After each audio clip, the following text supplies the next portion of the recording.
you so much. Because are you here in Columbia? You're not. I'm in Greenville now. Yes, yes. So thank you for putting together this really exciting program. I'm gonna let you talk about it in a minute. I just wanted to say a really big thank you to our supporters who make this program happen. The Braddock Group has been a funder of this series from the beginning. And we also have a huge thank you to the Columbia Museum of Art because they allowed us to shoot the performance on video in one of their gallery spaces. So it's so beautiful. And a huge shout out to Drew Barron, who did an amazing job with camera and audio recording for all of this. So thank you, Columbia Museum of Art. And thank you, Drew. So, all right. Now, Petrea, who is in the ensemble that you put together for this performance? So I'm going to be joined by my colleagues Joe Eller, who's principal clarinet, and Patrick Herring, who's principal bassoon, and Matthew Jones, who's in our percussion section. And I don't know that we'll actually see him but he's out there with us somewhere, and he's definitely in one of the pieces. Okay, cool. Well, I think that I've got Joe and Patrick here, so I'm going to go ahead and bring them in. And here we go. Here's Joe and Patrick. Hi. Hello. How are y'all doing? Well, it's good to see you. Excellent. Well, Petrea, I'm going to let you take it away from here and talk about the program and all of that. So thank you so much, and looking forward to this virtual Untuxed experience. And thank you, Kristen, for all your help and everything that you've been doing. You're so welcome. I'm excited about this. All right. Bye. So this series, we're supposed to be in a wine parlor right now. Everyone's supposed to have a glass of wine. Oh, there we go. We have something in your hand. My glass of wine is over there. And, casual fun. And that just wasn't able to happen on April 9th. So here we are. We've recreated Untuxed, and we're doing it this way virtually. So we still want you all to have your glass of wine and put your feet up. You should be comfortable, relaxed, have fun. We took the program that we would have done live and we recorded at the Museum of Art.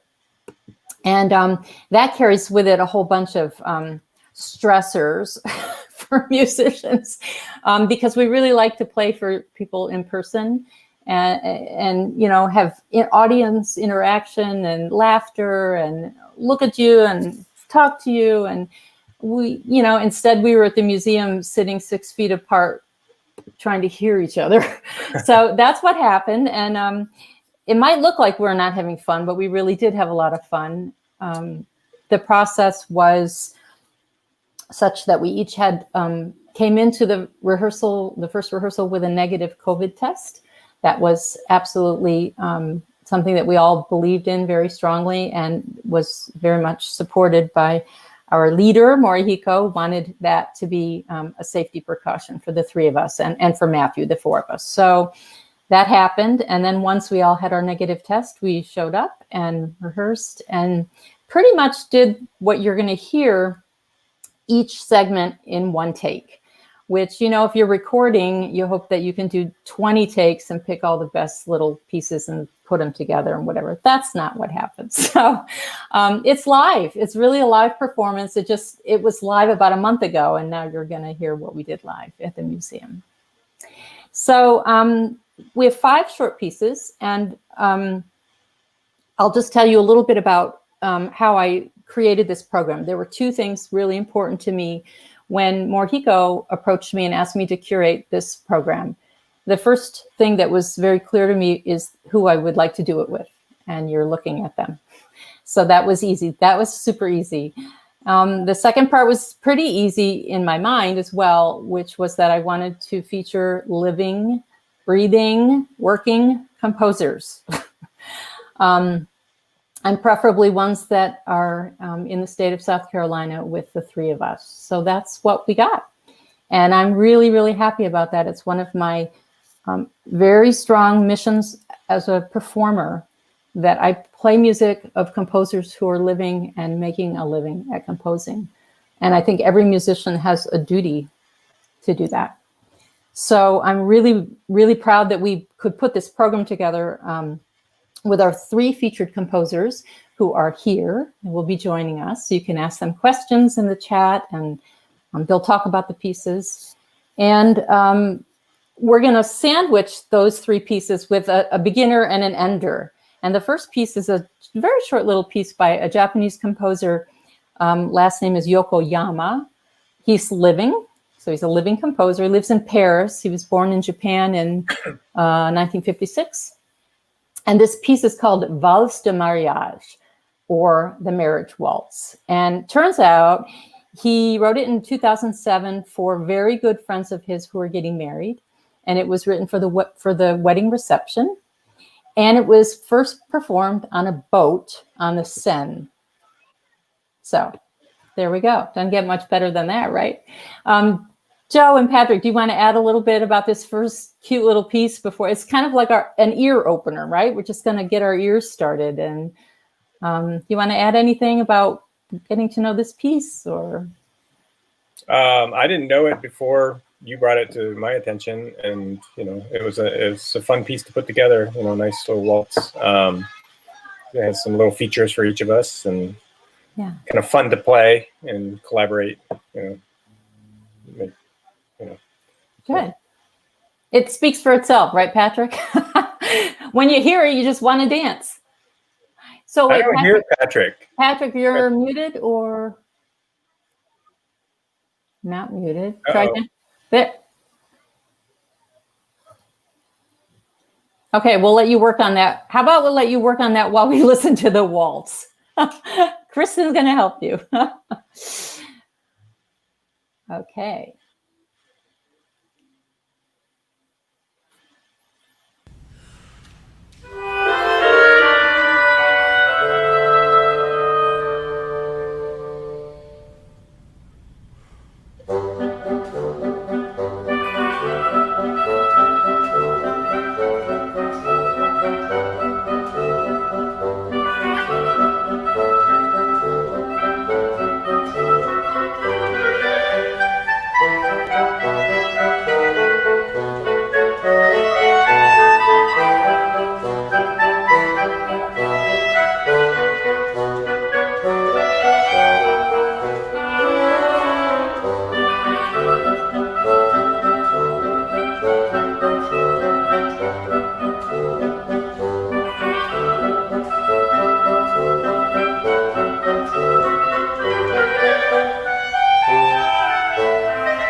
Fun. Okay, Patrick, can we hear you? Can you hear me? Oh, there you are. Yay! Here I am. Okay, well, that was fun. I mean, I just love that little piece. I think it's just so much fun to play. Gosh, we had fun with it. Yeah. And I have to thank Shelley Myers, my very, very, very dear friend who is also an oboe player, and she introduced me to that piece. She's recorded it with her trio, and that's how I know about it. So, you know, that's how we find out about fun music. The next piece on the program is written by Dick Goodwin, one of our cherished composers in South Carolina. And I've known Dick since I first came to the Carolinas. I don't know when that was, many, many years ago. And I've played so much of his music over the years. And when we put this program together, I wasn't aware of a reed trio that Dick had written. So I just was, you know, a little bit pushy or something. I don't know. And I just called him. I said, Dick, do you have a trio that we can play? Something that you've written maybe for other instruments that would work really well for these three. And, you know, Dick is one of those people. He says, wow, I think I can do that. And in very short order, we had a piece, and it's a great piece. It's the first movement of a 3-movement work.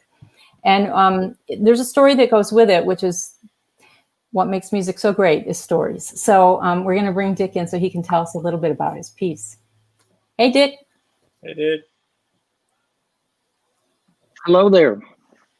Well, the piece was commissioned by Charleston players, a trio of flute, oboe, and cello. I was looking for some kind of low country connection. Remembered that the Jenkins Orphanage there in Charleston had a famous band that spawned a number of world-class musicians. And one of the players that fascinated me was a guy named Jabo Smith. Mr. Smith is pretty much just a footnote in jazz history, but I listened to some of the recordings, and what I heard was a trumpet player with amazing agility, a wonderful sense of time, and an improviser with a big catalog of ideas. His contemporaries considered his virtuosity and his musicianship to equal that of fellow trumpeter Louis Armstrong, and the two of them were roughly the same age. But Jabbo's career was eventually totally eclipsed by Armstrong, who had the advantage of an aggressive record label and that magic charisma. And if you read between the lines, it's likely that Mr. Smith didn't always show up for gigs. So he slipped below the radar and died in relative obscurity working for a car rental company in Milwaukee. I did write the Jabbo in 3 movements that sort of trace his life. And the first movement, the one that we're about to hear, is my speculation about the circumstances that might have landed a young boy in that orphanage. So here are Petrea, Joe, and Patrick. Looking forward to it. I've not heard you guys play this. Yeah, So. thanks, Dick.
What a beautiful my. piece of music. Yeah. Well, Dick. thank you very Thank much. you. I will say that I always told my composition students, I said, you know, if you get the very best players possible to play your music, you're going to sound an awful lot like you know what you're doing. So this was great. I'm so pleased to hear you guys play this. And you know, the only original instrument of the ensemble was oboe, and I decided not to change that part. So I generally pride myself on writing idiomatically for the instruments, and so you know, I had to do some tricks with bassoon and clarinet. They really pulled it off. Thank you. Well, you did the trick well. Yeah, definitely. I would So love to do the whole piece. I mean, Yeah. you know. Mm-hmm. And so to our audience out there, I'm watching the comments, and Okay. there are lots of great comments. But if this is your chance, if you have a question that you would like to ask of any of us, or particularly of our wonderful composer here. So I'll just try to keep looking at the comments a little bit, but it's sort of a Q&A opportunity if anyone has a question. So we'll have that after each of the three pieces. We'll have our composers back to kind of take some questions if you have them. But I was going to say, Dick, also that what you said about, you know, good players making music sound good. We say the same thing. We say, well, if it's a good piece, then we have a chance at sounding good. Absolutely. So, yeah, really good piece. So any questions? Let's see. Any questions there yet? But I don't know, Dick, you're probably not, are you going to go too far before the end of this, or are you going to kind of stay with us till the end? Then there may be questions that come later. No, I was planning on staying, sure. Yeah. Okay, good. Yeah. All right, so I just will say about rescoring it for your ensemble. The cello and bassoon have pretty much the same range. Bassoon proudly has an extra whole step down there. If you have a piece of cardboard, you can make it a minor third. Anyway, so the things that I did encounter occasionally were double stops, which is where the cello is playing on more than one string at a time, and so I did quite a bit of reshuffling to be sure that the sonorities that I had in mind would come off, you know, with minus a note. Now I know that you can all play more than one note at the same time, but for the most part, they're generally not that pretty. I was gonna say, should you play more than one at a time? Depends on the context. Yeah, I mean, yeah. So generally try not to. So basically, Joe, you ended up with the flute part, and actually, you know, the clarinet in its normal environment is below the oboe, but your range actually is quite a ways below the oboe, and very often you're asked to play higher than oboes usually have to play. Our friend Peter Colcave told me that he's a bassoonist. Do you know Peter? Yeah. Yeah. Anyway, yeah. Good. Yeah. Anyway, so he said, well, he said the oboe and the bassoon are both double reed instruments, but there's hardly any similarity beyond that. He said that the bassoon has a huge range, and he said the oboe has about a sixth that sounds good. So.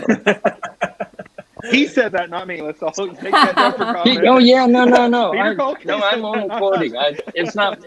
My daughter's an oboe player. No, I wouldn't do that. But anyway, so I so, you know, sometimes from the original flute part, Joe, I had you down an octave, you know, in a comfortable range. Occasionally, when I really needed it up there, I did that. Some intervals don't invert prettily, you know. So you know, had to fiddle with that some. But I thought you guys did great. Dick, Well, we you do have wouldn't a know. we have a question from my neighbor here in Greenville. One of my new neighbors, Jerry Malone. He's asked if you score for mainly woodwinds. No, not necessarily. I guess I enjoy writing for different chamber ensembles. So I do a lot of writing for brass quintet. I'm a brass player, but also a lot of mixed ensembles. And when a boy has a chance, he likes to write for orchestra, which is everybody. And of course, strings don't have the endurance problem that wind players do. They seem to be able to sit there for a long time and play pretty high and low. The other thing is that strings can go really high and be really soft, whereas that it doesn't work exactly that way with the winds. Right. You get up pretty high on the other instruments, and everybody's aware that it's high. Right. You can't follow it up. The nicest way you so could Jerry, Jerry, I don't know if that answered it or not, but I've written for all kinds of things, including choral pieces and keyboard, pieces, piano pieces. So I guess I've tried to write for a bit of everything. I'm working on a string quartet now. I'm not working on it very hard because there's not a deadline, but I do get it out every day or two. And the reason I was doing that is the last string quartet I wrote, I was a student, and I thought I shouldn't leave it at that. I should try to show that that I've learned something in the in-between. That was just a few years ago, right? Yes, absolutely. Yeah. A couple of years ago. Well, thanks, Dick. And it was back. Thanks. We'll have you I come was back. Going to say it's back in 1900 something. I don't know. All right. Well, thank you again for restructuring the piece for us. Yeah, it was so much it fun. Really, you would never enjoyed know. I mean, it seems like an original from the get-go. Right. So very well written for all the instruments. Okay. So we're going to move on to another piece now that is written by another composer here in Columbia, or there in Columbia, Bert Ligon, who teaches at University of South Carolina and is in the jazz composition program there, and is a wonderful performer, and wrote this piece called, I'll do my best with Spanish, Tres Palos Negros, or Three Black Sticks. And he really did compose it for 3 black sticks, meaning 2 oboes and a clarinet.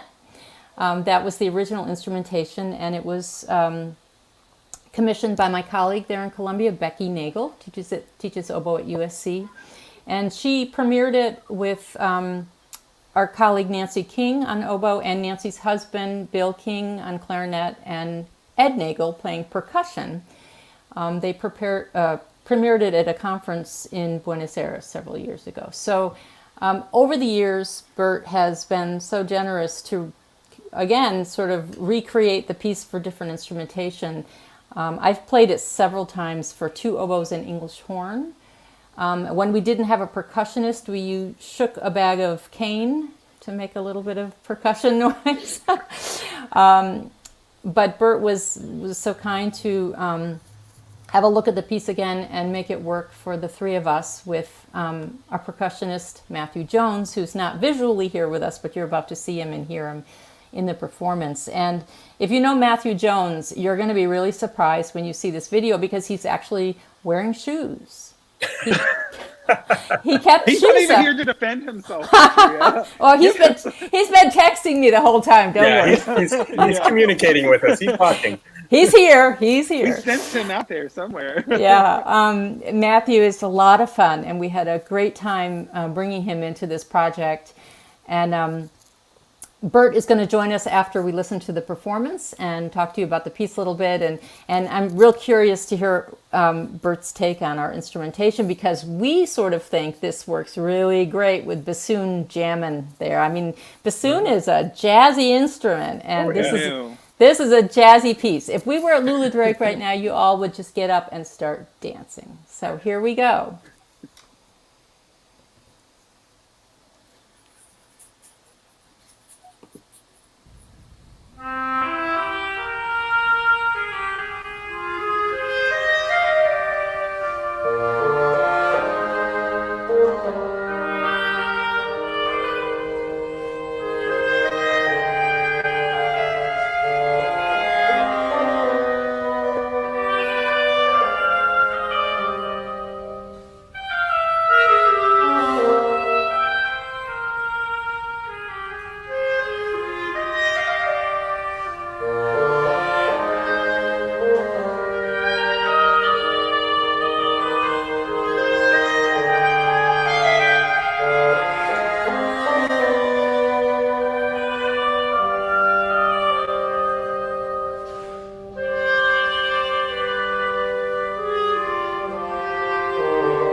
Yay!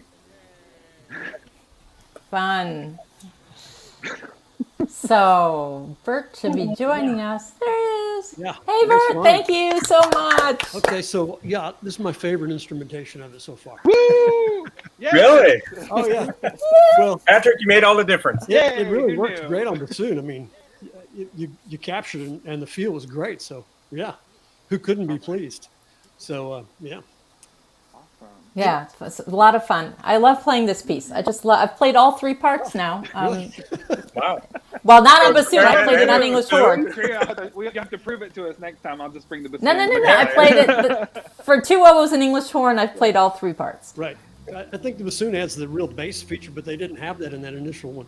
And it was great to see what Matt was going to play, because the part was kind of unspecified percussion, because I mean, it was whatever he could carry with him on plane, maybe some Right. hand percussion or whatever was there. So I thought, I'll write the rhythms, and those percussion guys can kind of, fit the bill. He did a great job. I like the change of color and halfway through and stuff. So.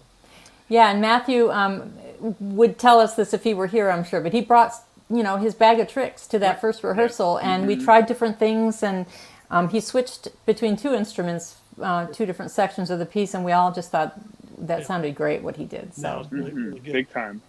Well, it seems the original low part was written for bass clarinet, possibly, and so I included. There's a Mozart right. Mozart clarinet quintet quote in there. Is it really? Yeah, I'll show you later, Joe. I didn't notice that. okay, now we got to play it again. I'm going to go back and listen. It's brief, and it would have been an inside joke if you were playing it. You go, oh, I know this, and then there's a Paquito de Rivera joke. I mean, a line that I stole in there and put it in there. So I figured if a clarinet player either knew Mozart or Paquito, he'd get it and laugh, maybe. But, so Patrick, you missed it. Yeah, great fun. I really appreciate you including me on this party here, man. This is So Bert, we have some nice comments, and Mary Lee, our concertmaster, just said, "Really cool. Where's the string arrangement?" I've got a few string arrangements. Yeah.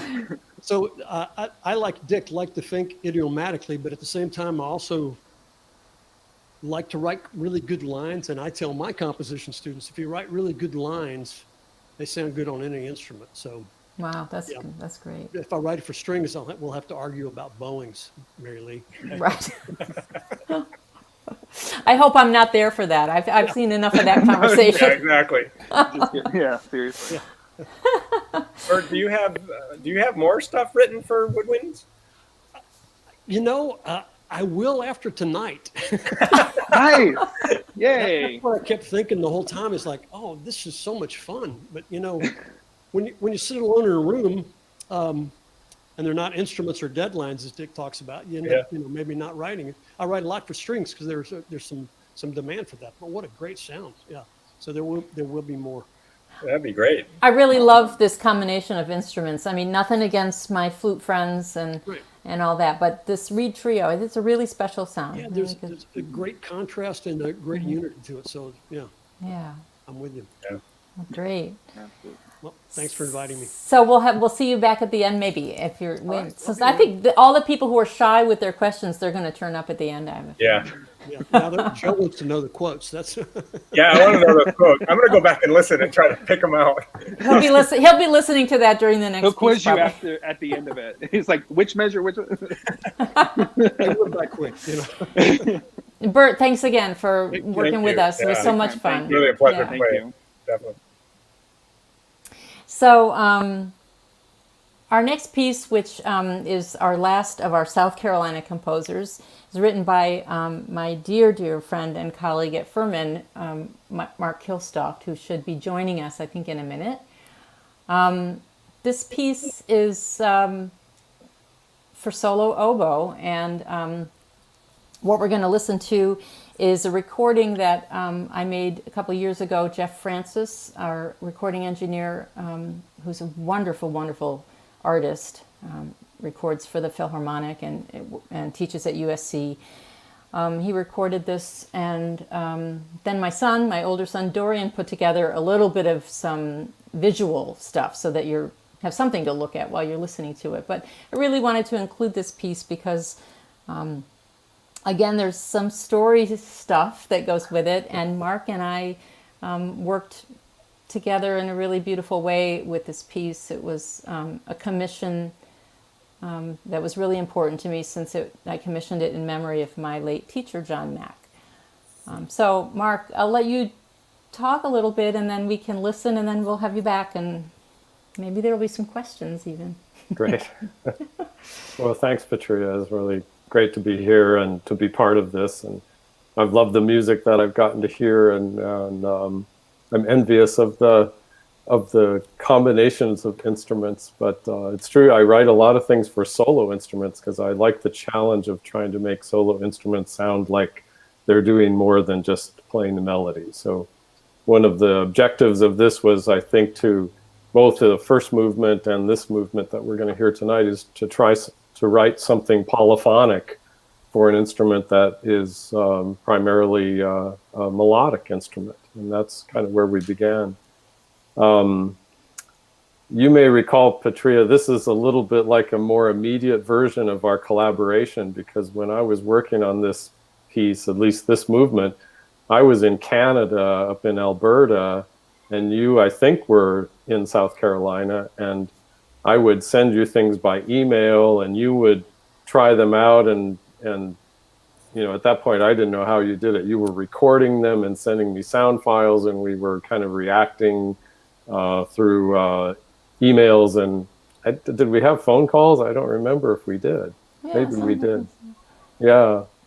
So this second movement, Turkey Trot, is a story that you told me. I never witnessed this. I never witnessed your teacher, John Mack, imitating his teacher doing this dance of the dancing turkey. And sometimes I tell my students about the story in detail, and it's become untellable because of the imagery of it. So I don't know if I want to get into that tonight, but I think we have to. No, you think we have to? I think we have to. Well, you're going to have to tell that part of it, because you know the French. I mean, this also relates to the French influence that we began the program with tonight, right. I suppose. Do you want to go ahead and tell that? I'll just do a real short version of it. John Mack studied with the great French oboist Marcel Tabuteau, who pretty much the founder of the American School of Oboe Playing, and he taught at Curtis and played in the Philadelphia Orchestra.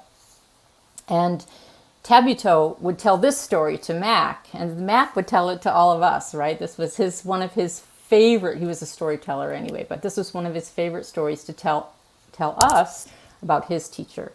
So Marcel Tabuteau, growing up in Paris, goes to the circus every year with his papa, and every year he wants to go see the dancing turkey. And one year he says, Papa, please, I must know, how does the man make the turkey dance? And so Tabuteau's father goes behind. He says, oh, my, I'm not going to do the French accent. I can't do it justice, but Mac did great with it. But, basically went back there and says, oh, my little boy wants to know, how do you make the turkey dance? And the guy says, oh, it's really very simple. I put the turkey on the stage and I turn on the music, and as the turkey starts dancing, the music gets faster and faster while the stage gets hotter and hotter, and the turkey just starts dancing faster and faster and faster because the stage is getting so hot. So I'm sorry, I know it's terrible. Poor turkey at Thanksgiving time, no less. But when Mark heard this story, he captured it in so many ways, including their gobbles. You'll hear some gobbles. And the music does get faster and faster and more frantic and more crazy as it goes. And it's very strenuous. I mean, I had to training for, a 10K or something to play this piece. It's hard. It's a tough piece. It really is. I also recall you mentioning that there was no other way no other correct manner of moisture control except the turkey feather, right? and so some oboists use a swab, and so there was also that kind of That image. physical turkey image that went with Right, it. So, right. But you do a great job of this piece, and This is the second movement. We decided we didn't have time to play both, but you can find the entire piece on my YouTube channel and my website. But let's listen to it and then come back and see if anybody has any comments, if they heard turkeys or what.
Talk about a good piece.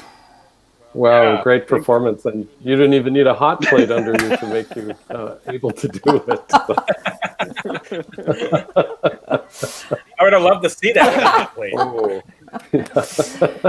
So that was, that was a really big moment in my life when my teacher died rather unexpectedly, quickly. And I wanted to do something in his memory. So I thought, well, I need to commission a piece of music because that's what we should all do as musicians if we can. Create new repertoire for our instrument and make sure that living composers are paid to do that. Very important. I can't thank you enough for that. And I remember so well the the pleasure of working so closely with you. It's always great when you're working so closely with musicians that are, especially commissioning your music, but even just performing your music, when they want to know, what your intentions are, what your intentions were, how can I get closer to that? And, I remember things like giving, for the first movement, I was giving Petrea music on, 3, 4, Big. 5 staves and saying, well, you need to practice, you had this performance coming up, I think. And so I was giving you sketches and they were written in open score, basically, because it was a very imitative polyphonic piece. And you played that for me from that score, and I knew you were game for the whole thing from that. That was fun, and I'll throw this out there in case any of my students, past or present, are here with us. I know a couple of them are, but piano skills, man. I mean, just being able to read this way as well as that way. Yeah. Every musician needs to have piano skills, and I'm feel so happy that I've played the piano since I was about 6, and has made a difference in many ways over the years. Yeah. Yeah.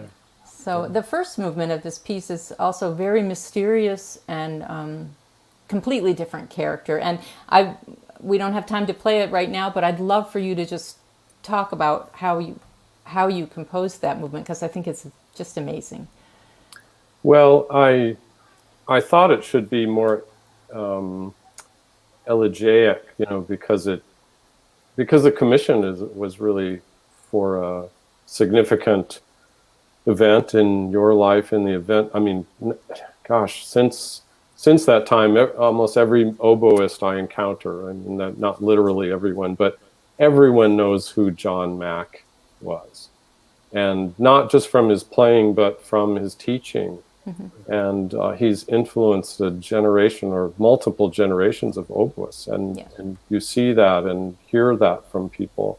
So I wanted to somehow convey that importance in the first movement. And so I was casting about for how to start. And in the end, I decided I would use the dates of his tenure with the Cleveland Orchestra as kind of a digital soggetto cavato, which is kind of literally a carved musical subject. And so I'm not really writing a fugue, but I'm writing an imitative piece that begins with this motive and wends its way through. And so, sometimes Petrea is playing, she's representing 3 and 4 and 5 voices at the same time. And I thought it's called Ricercare Doloroso, which ricercare means really to search out. And so I thought that was maybe indicative of his more kind of pedagogical influence on people.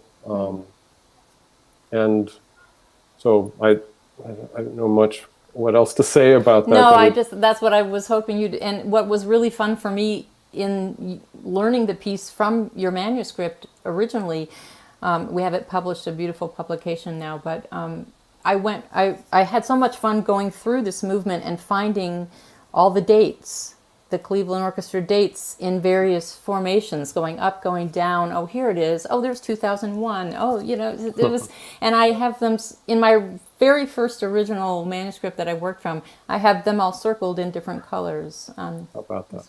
And I still have that. I'll always keep that. But that was fun. It was fun it was a little bit like a treasure hunt, go through it. Well, I mean, that's part of the searching out, right? Right. Kind of finding that on your end too. So. And I mean, as far as John Mack, anybody listening, and you don't have to be an oboist to know how wonderful this man was as a teacher. He worked with all the Goodwins when he was teaching at Cleveland Institute, and so many funny stories that he passed down through the years. But really, most important to him, he used to say, I'm paraphrasing a little bit, but would talk about those students, our students, those youngsters, we must take care of them. And that was just terribly important to him as a teacher. And that comes out, frankly, Petrea, and I see that in you, and I see that, I really do. It's always impressed me the way you care for your students, and I know that comes from somewhere, and I assume that a lot of it came from him. Most definitely, yeah. So, thank you. I'm not seeing any...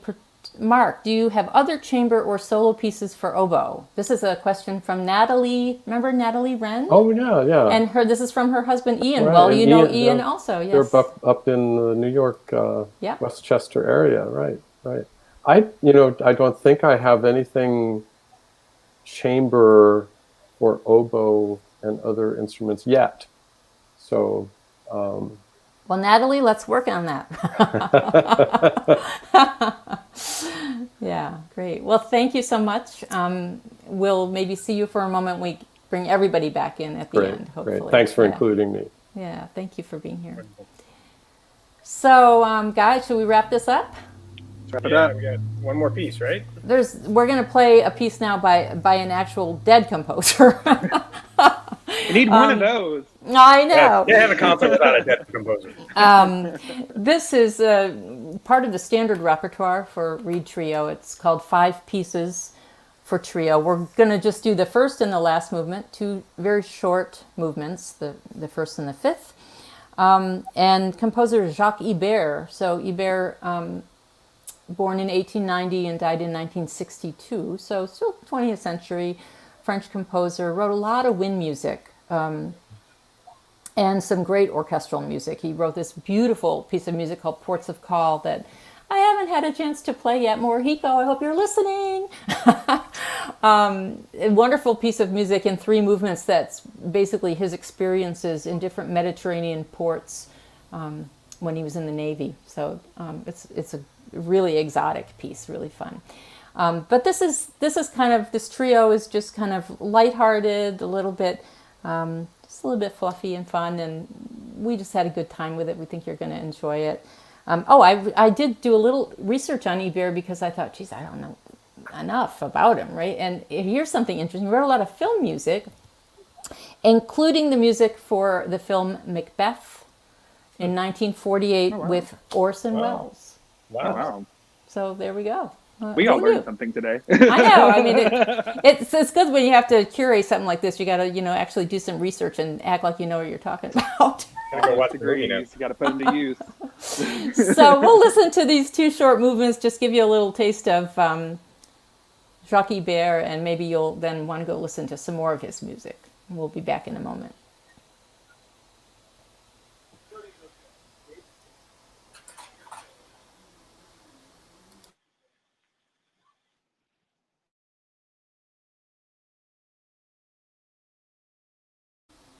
Kristen, we don't hear anything.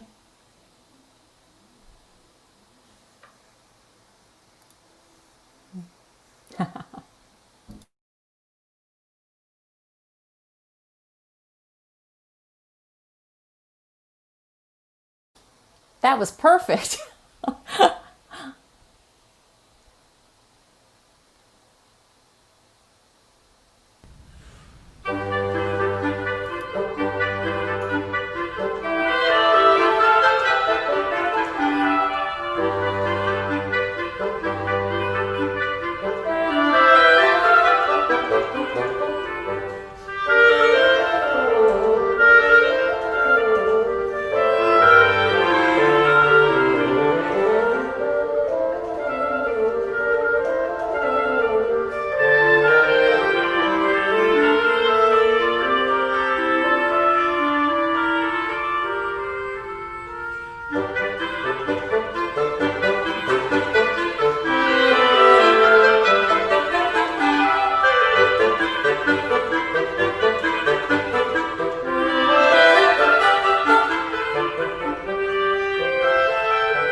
cute piece. Yeah. Yay. Yeah. So if our composers are still with us, we could bring them back and see if anyone has any questions. This was a lot of fun. I'm also really thrilled that that our three so Mark hadn't actually ever met Goodwin or Bert Ligon. So brought the three of them together. So that's awesome. Yeah. So thank you all for being here. And I don't see any questions, so I'll just take a moment to say that we miss playing for our audience. So we hope that things are going to, continue to somehow bring us back to the stage. But thank you all for being here and supporting us in every way possible. And I must also just give a huge shout out to Kristen and to the whole South Carolina Philharmonic staff and administration they're just working tirelessly to keep us playing, to do these outdoor concerts in small groups, and to make this happen, and just keep us in touch with our audience somehow until we can get back to what we love to do. So thank all of you for that. Thank you. Yeah. Thank you, Thank Petrea. you all. Thank you, composers, for what you do and providing all this great music. And keep doing it. Yes. Thank you. We wouldn't be anywhere without all of you. So everybody have a great weekend. Thank you, and we'll hope to see you on stage soon. Yes. Yes. Thank you. Bye-bye. Good night. Bye. Bye-bye. Bye.